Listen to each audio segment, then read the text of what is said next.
Yo, welcome back to No Budget Podcast. It's Conklin. Yo, what's up, it's Kyle. And yeah, man, these Western Conference Finals, Eastern Conference Finals, man, Conference Finals in general, bro, man, oh man, it's getting really spicy right now, man. And like, boy, do we have we got a lot to talk about. We got a lot to digest. We're talking about games 1 and game 2 from both series, and yeah, you know what? With that said, let's get right into it, Kai. All right, so I feel like, just knock it out. We'll start off with out east, Celtics Pacers. This podcast is coming after both game two, so Celtics are up 2-0 right now. I'd be lying if I said I was surprised by this. You know what I mean?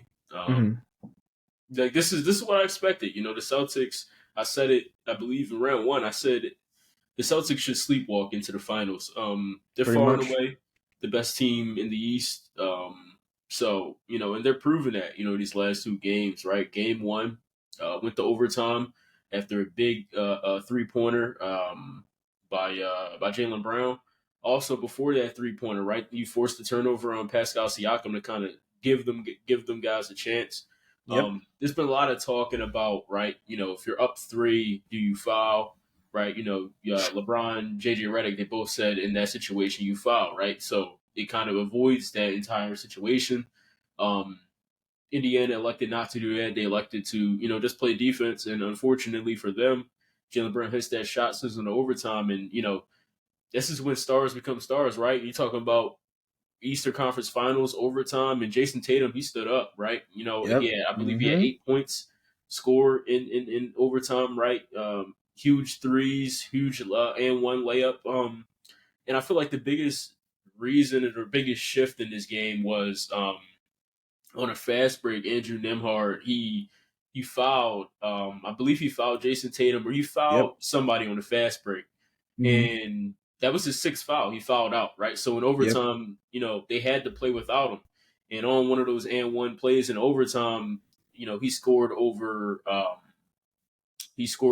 I believe it was T.J. McConnell and one other guy. And you just got to imagine, like, if that was, if that was anybody besides T.J. McConnell, like, because as much credit and respect as we give to T.J. McConnell, he's not the world's greatest defender, right? So if you were Yeah. able to get Undersized. a bigger body on Tatum, who knows how that overtime really goes? But Right. they get the job done game one.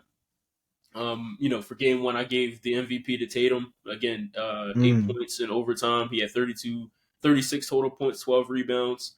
And then game two, man, in my opinion, the far and away the MVP was Jaylen Brown, man. You talk about For sure. 40 buckets, man, 40 points. Like, it's crazy that this guy wasn't an All NBA, guy, right? So, but it was something that he said. He was like, man, fuck all that. Like, we're trying to win a championship. That's the last thing on his mind, and I can respect it. There's a lot of talks about, who's the best player on this team. And I feel like it always happens, every year, when you have a duo. There's gonna be games where, one guy goes off, the other guy goes off, you know what I mean? But I feel as though it's not a discussion, in my opinion. I feel like Jason Tatum is the clear-cut best player on that team. And then Jaylen Brown, he's the perfect co-star, right? Throughout the years of these guys being together, there's always been talks of, can they get it done? Are they good next to each other? And I feel as though as they've matured as players, their games have complemented each other well. Going into game three, Tyrese Halliburton, he is out with a left hamstring injury. So we'll see how how the game goes without the Pacers without having them, right? There's really two ways you can go about it. It's either you crumble without having your best player, or you rally behind it, right? So we'll see what comes to game three, but it's definitely been exciting nonetheless. Yeah, 100%. And let's start from game one, right? From just to add on to your points. I think the main reason why the Pacers lost is the turnovers. It's just careless turnovers, and you definitely see it. When you have a young team, inexperienced team at that going to the Eastern Conference Finals, but some of that stuff does really show. I mean, you're talking about in the last, and like there was like 36 seconds left. They had a 5-point lead, right? And turnovers by Halliburton and Nembhard, like you said, right? Halliburton, getting the steal, not steal, he grabbing the rebound after a Tatum miss, and then just throws it away, right? And then crucial late down the line, 8.1 seconds left in the fourth quarter. Nembhard, we all know, turnover after another Tatum missed bucket, right? And all that led to, like you said, the Jaylen Brown tying three, right? And which was it was crazy. It was very crazy, man. Just to see that in live, real time, it was just wild, right? And it's funny. It's funny that we always talk about Tatum, about like, oh, he got to show up. Like he hasn't shown us a game where, oh, he went out there and got it for them, right? And funny enough, come the overtime, quarter, he popped off. That was his quarter, right? He got, I think he won like an 8 run by himself to start off the game. I mean, start off the overtime period, and shoot, and then the Celtics just followed suit from there, right? Derek White and Jaylen Brown, getting defensive stops, on some buckets on the other end for Al Horford, and honestly, shout out to some of the backups that came in. Porzingis is not there, but like Luke Cornett, is underrated sleeper. Big where you talking about the Celtics where it's a big five or it's like or big four rather. Where like you talk about all these big names, but it's always those underlying guys on the roster that that steps up when it's needed. So that was a key point in the game, and yeah, it's funny because like let's say the Pacers did win that game, we would have been talking about Tatum's misses and like near the end of the game, right? But it's so clear to see that like it doesn't matter how how things happen throughout the game. If you show up in certain moments and you get it done, we're not going to talk about those bad moments. Yeah, sure, we can bring it up in little spurts, but at the end of the day, you showed up in the end when they needed you, right? And it's funny how things can just change just like this, just like Yeah, that, right? And yeah, so that was a great game from Tatum near the end in the first game, and then second game. What can I say, man? Jaylen Brown masterpiece. He was flat out dominating from beginning of the first quarter, and all the way down. So I think beginning of the fourth quarter because it was like a big lead at that point. So he yeah, just rested their starters. yeah. But yeah, just nothing left to say about the Celtics. I mean, obviously I did pick the Celtics to win. I said in six, but honestly, they should just sweep or a gentleman sweep. Let's be real here, right? But yeah, no Halliburton in game three. Hamstring injury. We'll see how he goes from day to day now. But yeah, it's going to be really tough for them to win the next game. Yeah, yeah. I mean, before we get into your squad, I just want to give a quick shout out to Drew Holiday, man. Right, like Woo. I believe it was one possession in game one where man he had Tyrese Halliburton in locks, man. Locks, man. I can't remember if it was like late in the fourth quarter and overtime, but like it was late in the shot clock and he literally forced him out of Hmm. bounds. You know what I mean? Yep. Like the level of defense you have to play, on and listen, Drew Holiday is not a young guy. You know what I mean? So for him at his age to be able to move the way he's still able to move, move his feet, really put himself in the best position defensively, against a shifty guard like Tyrese Halliburton. Again, it wasn't like he just stripped him. It wasn't like, shot clock violation. Like he legitimately forced him out of bounds. You know what I mean? Like that level of defense. This is why you grab a guy like a Drew Holiday, right? For situations like this. So Jaylen Brown doesn't have to worry about guarding him. Like so, Jason Tatum doesn't have to worry about guarding him. You like yo Drew, go sick him on him. I believe in that game he had like over 20 points, right? So he was giving it to for the Celtics on both ends of the floor. So definitely so far in this playoffs, really all season. He's been an unsung hero, right? This is a champion, right? The only guy on that roster that has a championship, right? So he knows what it takes to to reach that level. So again, shout out to him, man. Yeah, for sure. And I don't know, the game. It's just so tough. Like honestly, like and like I thought that game one was going to be some, a little sprinkle into like how this series is going to go because honestly, the pace. Honestly, shout out to the Pacers in general that they've been like low key shocking everybody. You know, Mm-hmm. like we all thought that they was gonna get walked on against the Knicks, right? And then especially coming to the Celtics series, we thought that they're gonna get walked on over too. But it goes to Mhm. show that like you just never know. You just never know, right? So I guess like the main point for the Pacers is that just to keep on fighting, honestly, like no Yeah, matter what, for absolutely. sure. Yeah. But yeah, you know what I mean. I feel like this is perfect time to take it out west, man. I know these last two games have been they've raised your blood pressure, man. But let's talk about your squad, though. My man, Luca, man. Oh, that's all I gotta say. Luca, man, Luca Doncic, man. Honestly, let's start off from game one. Game one, we won 108 to 105. Luca, masterpiece. 33, 6, 8. Getting some three steals and a block at that. Kyrie also showing up big. With 30 points, and then the whole rest of the gang, showing up as well on the defensive end. But the main thing I wanted to talk about from the first game is that we would not have won that game if Kyrie did not start off aggressive. Mhm. Coming in the series, I mean, we mentioned it before this pod that like Ant-Man, he called out Kyrie, and Mhm. that's a bold thing to do, right? And as you can see, Kyrie heard what he said, and he fucking responded. He Yeah, responded, man. Like you got what you asked for, yeah.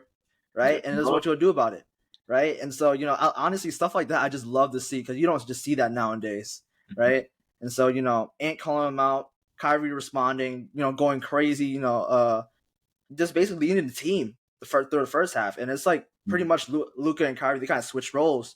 Where like usually Luca starts off the game pretty hot, and then Kyrie finishes it off. But this time, Kyrie started it off, and then Luca just finishes it, right? And Luca didn't have a great game until the fourth quarter, in which he had I think it was a 13 or 14 point fourth quarter that he had in the first game, and Mhm. he just took over, and then like late down the stretch. And this is what I gotta say, man, to all you guys saying that Luca does not play defense, stop. He does. I'm here to tell you right now, and I've been saying this about Luca as of late, especially this playoff run.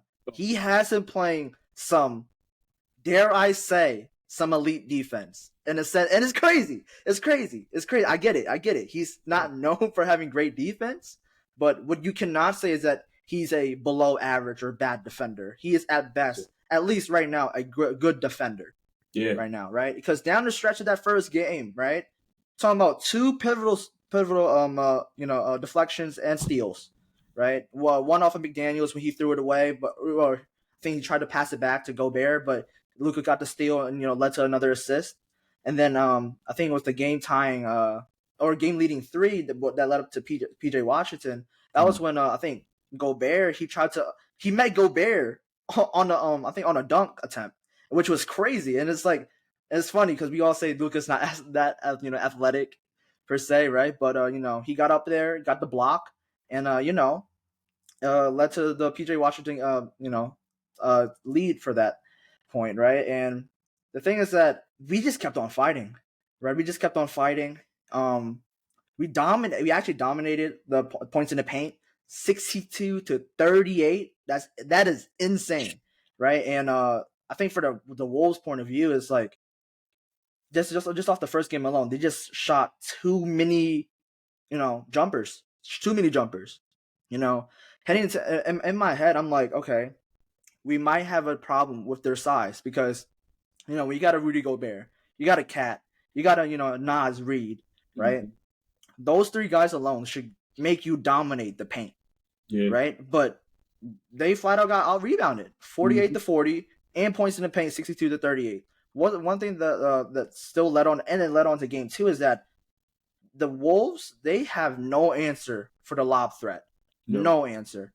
It was like constant. Every single time we get into paint, we're looking for a lob, either to Mhm. Lively, Gafford, Derrick Jones Jr. You know what I'm saying? And so it's I think I see Wolves fans in the comments saying like how we keep on letting this happen and stuff like that, right? And honestly, it's just Kyrie and Luka doing their thing, just Yeah. creating magic, creating something out of nothing, right? And and it's crazy because we won this game.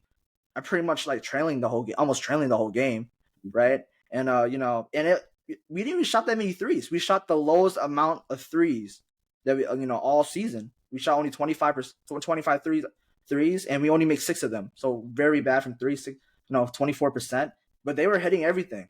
And talking about hitting everything. Jaden McDaniels, man, what 6 to 9 from threes, and it's like if he didn't shot that great from three, the game would have been over. Would have been over, right? Because I think over these last few games, especially from the Nugget series, I think he's been shooting like almost lights out, right? So yeah, and then Game two, man, and I love Luka, man. I just gotta say that, like, I love this man, Luka. I've been on his train since day one, since he got drafted to the Mavs, right? I knew something was special, right? You telling me a guy who played professional basketball since he was 12, playing with the grown men, winning MVPs, winning championships as like a youngster, and then coming into the league, where he's always been doubted. And I feel like this is one thing I gotta say. I don't hear anybody talking about him being the best player in the playoffs. I don't hear nothing about him being I'm hearing things like he's like the 4th best 25 or under player right now in the NBA. I'm like, what are you talking about, right? And it's just kind of confusing in the narrative where it's like, no matter what Luka does, right, he doesn't get he gets the love, but he doesn't get the recognition or sense like he doesn't get praised like other players like a Shea or the Anthony Edwards in the sense of like and it's frustrating in the sense of like yeah, sure, you want it doesn't really matter here and there, right? But we got to understand that this man Luka, he's playing like a potential top 10 player of all time, man. Like if he keeps on playing the way he's playing, and hopefully he gets a ring this year or soon, you can definitely have a debate, because the way he started his career, and shout out to the All NBA thing where it's like I'm pretty sure he made All NBA first team every single year except for his rookie year, and that's crazy, right? He has more first teams than Curry, more first teams than I think Dirk, than a lot of great players that we know now. Yeah. Right. And so and and honestly, from the most of Wolves' point of view, they just got gassed. And the main guy that got gassed is Anthony Edwards, right? And sideline taking oxygen, man. He's taking oxygen. He's huffing and puffing. It's hard. I get it. He's not shooting. He's spending so much time on defensive end that he barely has any energy on the offensive end. But honestly, I'm not using that as an excuse at all. That's no excuse, right? If he wants to be, and that's the thing, if you want to be treated as a superstar, you gotta have superstar standards, right? You want to be we're talking about people comparing him to MJ, which is like, stop, please stop, please stop, right? And the main thing is that like he's in a slump. Yeah, I don't know if you guys know, right? And it's a crazy stat, and you all know my man Kai loves stats, right? So I got a little nugget for him here, and Anthony Edwards, of the last 90 shot attempts, he's only made 30. Yep. And is insane, man. And that would just, correct me if I'm wrong, it's like 33%, like 30 something percent, right? And that's not good at all. No. That's something nobody's been talking about, to be honest. Like they've just been talking about Ant-Man this, Ant-Man this. He's gonna be the next MJ type thing. I was like, what are you talking about? Yep. MJ not doing this. I'm telling you this right now. MJ is not doing this, and I'll tell you this much: he's not passing out the ball twice in the last 10 seconds to another player. I'm telling you that much too, right? Yeah. But at the end of the day, the reason why we're up 2-0 is because of Luka. This man Luka has taken over. This man is fighting through injuries, and that's the biggest part. It's crazy. He's not 100%, but he gets the job done, right? And you can just only imagine if he was 100%, how dangerous this squad can be, right? And so Luka, it's not that so much. It's just Luka, man. It's just Luka doing Luka things, and I guess he was just only speaking Slovenian at the end of the day, right?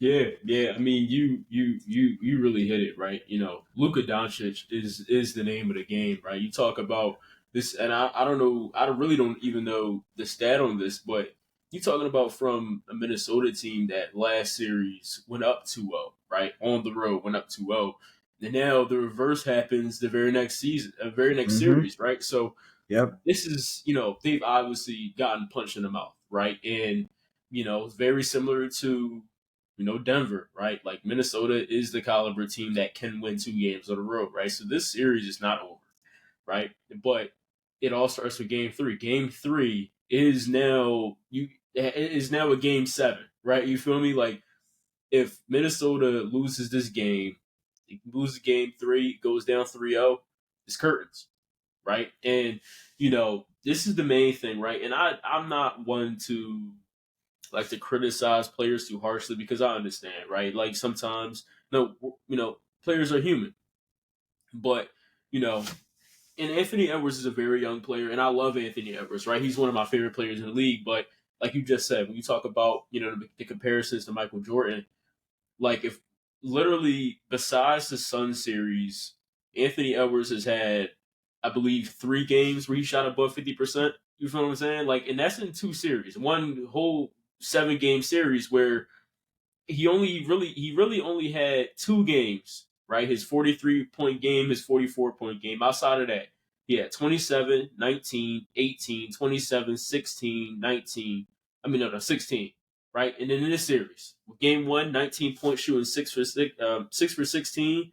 Then, you know, last game, right? Last night, 21 points on 17 shots. Like, that's just not going to cut it, especially if you know, are considering yourself, right? Or how a lot of, you know, these fans are considering him a superstar, right? And I believe one day he will be, right? He definitely has superstar potential. But I feel like sometimes fans get a little bit ahead of themselves, right? Where now you're putting that superstar tag on a 22-year-old player, right? We're now going into next season. He has crazy amounts of pressure and expectations, right? That not a lot of players at that age have had. And I feel like it's a little unfortunate and a little unfair, right? Because now he's and because of that first series, especially against the Suns, like they were like the expectations were sky high, and rightfully so, right? He was balling out of his mind. But like I said, in the last 2 series, right, and I believe about 9 games, he's only had 3 games where he shot 50%. He's only had Yeah. about three Mm-hmm. games where he's had you know more than 25 points. Like that's not going to cut it, especially if you're considering yourself, you know, a Hall of not a Hall of Famer, a superstar, right? Mm-hmm. So when you're talking about a superstar, that's Luka Doncic. Luka Doncic is the definition of a superstar, right? And he's still young. I believe he just turned 25, Yep. right? So Mm-hmm. especially the way these players are playing now, we still have potentially another decade of Luka Doncic, you know, killing the league. And I feel like Luka has put himself in a position where, you know, if he's able to make a run, win a championship, going into next season, he could stake his claim as the best player in the league, right? In my opinion, right now I have him about 3-4, right? I have Jokic, Giannis. Then it's right now for me, it's a toss up between him and Embiid, right? Yep. Of who was that third guy who was in that conversation. But if Luka's able to cap off this season, you know, with a championship, he, in my opinion, he votes Embiid, and now it's a conversation between you know these three you know Europeans of who is going to be the face of the league, who is the best player in the league, right? So you Mm-hmm. know, it's a lot of there's a lot of things, and this is the craziest part, right? Where and you typically see this in playoff teams, especially once you get to the conference finals.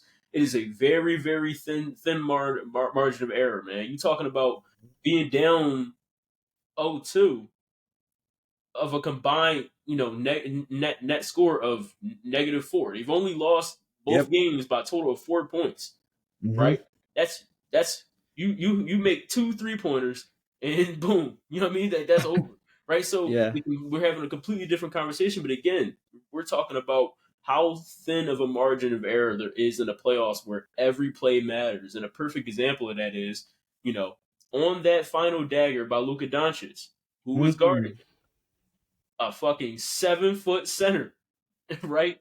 And don't get me wrong, Rudy Gobert will go down as one of the best defenders of all time, right?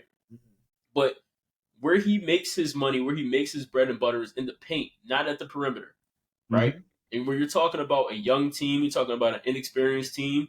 That is a moment where if an experienced defender, right? And listen, Jaden McDaniels is one of the best of the best, but he's also young, right? Yep. In my opinion, what an elite, what a veteran defender would do, what a Drew Holiday would do in that situation is, Mm-hmm. Coach, I love you, but fuck your scheme right now.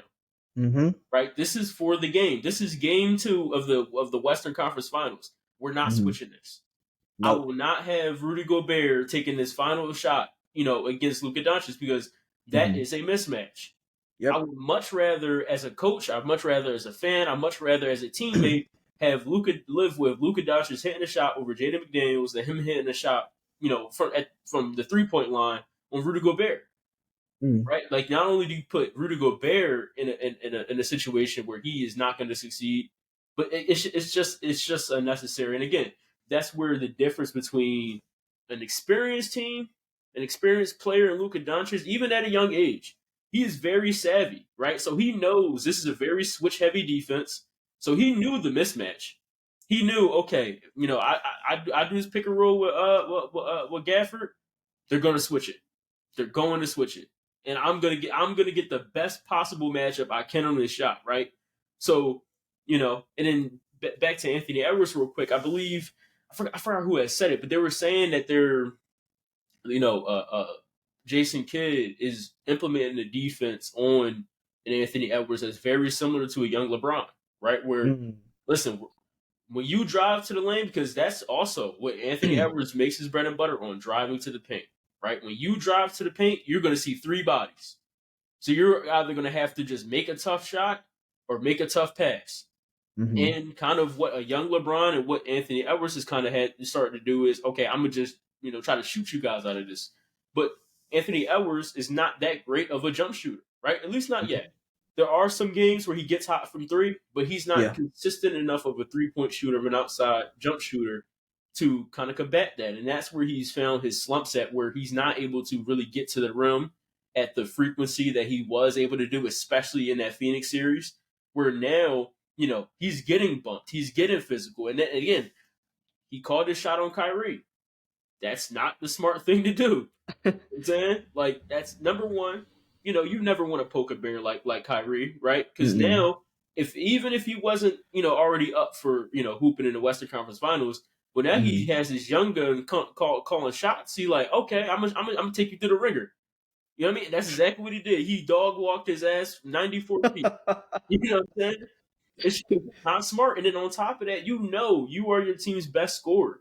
You Mm-hmm. can't be wasting. I don't want to say like wasting, but you can't be wasting all your energy on the defensive side when your team also needs you to hit shots in the fourth quarter. You know what I Yeah. mean? And maybe this is something that he can work towards in the offseason, right? Getting his conditioning up so he can be a better 2-way player. But this, it's just too early, man. And again, this is a young team against even though the Mavericks are a young team, you're talking about Luka Doncic, where I believe this is his 4th season in the playoffs, right? So this is his second Western Conference Finals appearance. So Yep. even with him being 25, he still has that league experience that really nobody on the Timberwolves really have. Yeah, and just to go on top of that, and it's not, and it goes back to just more than just the NBA. It goes all the way back to like when he was back in Europe, right? When he played for Real Madrid, right? Somehow as a 17, 16-year-old playing their version of the finals, right? Multiple times and win MVPs as a 17-year-old on a team of grown freaking men, Yeah. man. And that experience along with international ball as well, where he's leading his team. So like what I think they won a bronze medal not too long ago, Mm-hmm. or I think it already came in fourth place, something like that, right? So doing that as well, and Luka, he has all the experience in the world, right? And in terms of like you said, Anthony Edwards, it's just things that you just gotta learn from, Yep. right? And obviously, we'll see how he combats it, in Game 3. But Mm-hmm. and that's the thing. They try like during this whole game. Anthony Edwards and Cat, compared to game 1 to game 2, what they did was, attack the paint a lot more. Mm-hmm. But here's the thing: it's one thing to be aggressive, but it's another thing to be reckless. Yes. Right, and that showed with Cat, right? Where Cat, he's like, PJ Washington was his main guy that was on him, right? And he kept on trying, I'm gonna use my style, I'm gonna try to bang him down, right? And just constantly try to get to the rim. But what did it show you? He got 16 points. He got 15 points, but he shot 4 of 16. Mm-hmm. And his coach was, chewing him out on the bench, on the bench and calling timeouts because he constantly falling for that lob trap every single time, right? And and he was in foul trouble as well, right? Yep. And so I think he got benched in the fourth quarter, where it's like, no, you're not getting back in the game. Naz Reid is playing way better than you. He's at least contributing to the offensive end, and Rudy Gobert, he's their best rim protector, right? And so they, just had Cat from the sideline just watching, right? And it hurts, right? But stuff like that, as a coach, you got to make big time, decisions, Yeah. right? And so, Cat not being involved, it just showed that, and it was his fault. I mean, he kept on being too reckless, and same thing with Anthony Edwards. There's a reason why they're letting you, we're letting you drive, right? It's because, we want, obviously, yes, you can shoot it as many times as you want, right? But that's not more times than not, that's not really going to help you. That's not your main game. That's not the identity of the Minnesota Timberwolves. Mm-hmm. The identity of the Timberwolves is to get in the paint, dominate the paint, right? And so you going in there and then you getting pretty much hard fouled every single time, or just making a tough shot or not making a tough shot, right? That's the part of the game plan. That's what you got to live with, right? And so, defensive end, it's just hard, mm-hmm. right? Obviously, you can see shades where, in certain times, certain points of the game where, okay, we can see Anthony Edwards becoming a good two-way player in the future. But as of right now, he's not the complete player. He's just not, right? And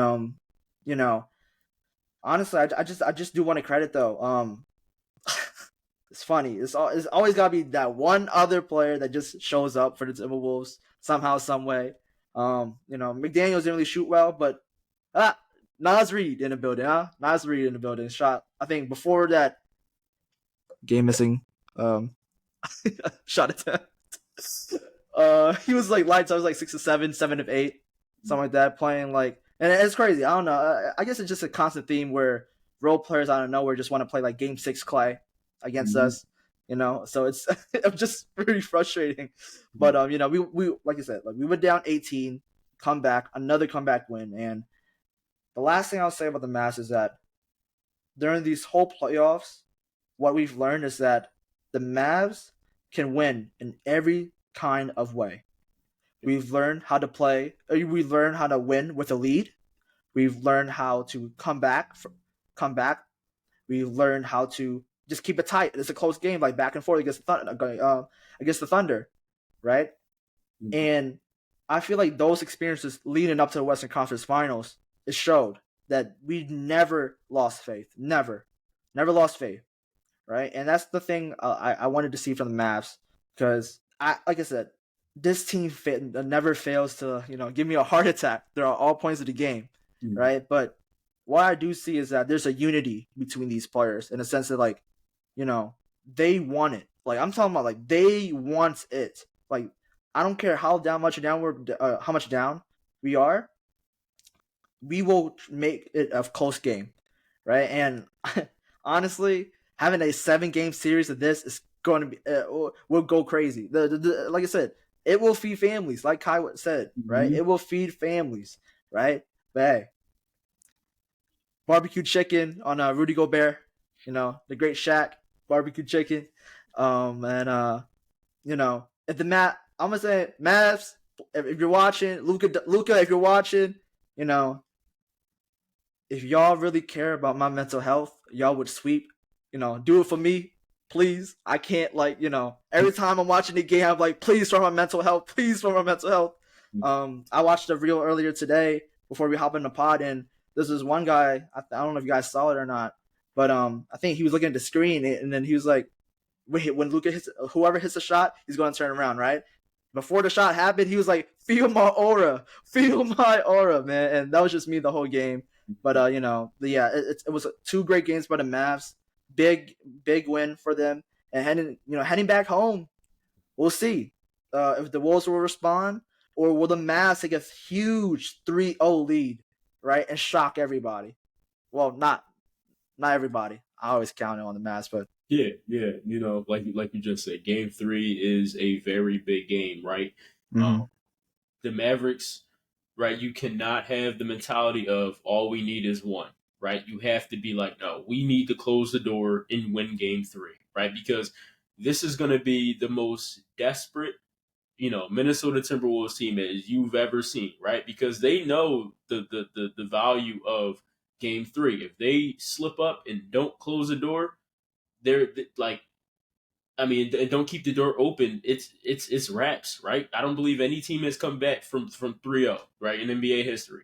So they know what's at stake, and Dallas has to meet them at that level. Dallas can't give up Game 3 and say, "All right, well, as long as we win Game 4," because that's when we'll see exactly what happened last series, where yes, Minnesota was able to squeak out the win in Game 7, but Mm-hmm.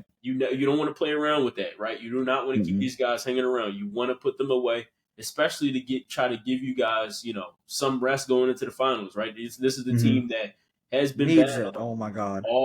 they've been battling all in all this entire run. So you want to get Mm-hmm. yourselves play hard for 4 games to give yourself a little bit of a break. That's the way that you got to Mm-hmm. think about it, right? So Mm-hmm. we will see, right? Games. I predict Game 3 will probably.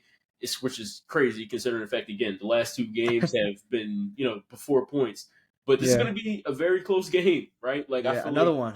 Yep. another one, right? It's going to be another dogfight. So both teams have to be up to the task, and the bet made the best team win. Yeah, and just a shout out to Kobe, right? Um, job ain't done. Job ain't finished. The job is not finished. It's not over till it's over, Mm-hmm. right? I know, like you said, we're up 2-0, but like you said, we only won combined those two games by 4 points, right? Mm-hmm. So it's anybody's series as of now, Mm-hmm. right? But Game 3, that is the defining moment of the series right now, Yep. right? And so it's big for both sides, and we'll see who comes out and show up. Like I said, if Anthony Edwards wants to put his stamp and put his name at the table, he got to show up. He can't have another stinker. He's like I said, out of the last 90 shot attempts, only made 30, man. Only 30. And that's really concerning, right? And so, he knows it. His team knows it. And, there's one thing Anthony Edwards said where the reporter was asking him, "Are you guys worried?" And he's like, "We're not worried. There's nothing to worry about. I hope we ain't, right? We still got a long way to go, Mm-hmm. and that's the right mentality to go about it, Yeah. right? And so keep your head up and just fight, just keep on fighting, man, right? Yep. And so yeah. Yeah. Yeah. I mean, I feel like that's a perfect way to end off this pod, man. You know, Mm-hmm. again, we appreciate you guys for really giving interacting with our videos the way you have. I believe our last 2 videos combined 70 views, right? So Mm-hmm. you guys have been enjoying our content. We've been enjoying giving you guys this content. You guys have been going crazy on both our TikTok and Instagram, so we'll definitely have those linked below in the description. Um, right, and make sure you guys like, comment, subscribe, share. With that being said, it's been a No Bullshit podcast, man. We'll catch you on the next one. Yes, sir. Peace out.